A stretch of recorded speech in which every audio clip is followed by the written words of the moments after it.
Mətndə tünd qara hərflərlə verilmiş sözlər əsasında cədvəli tamamlayın. Birinci çıxmaq sözüdür, hansı ki, müştərilər zaldan çıxırlar. Bu bir yeri tərk etmək mənasında, bir yerdən kənarlaşmaq mənasındadır. Həmin mənanı məhz mətndəki mənası olan hissəyə yazırıq. Keçmək isə gərginlik tam keçmir, yəni yox olmur mənasındadır. Yox olmaq.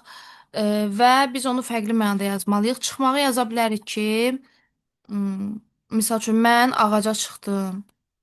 Burada ağaca çıxdım dırmaşmaq mənasında olacaq.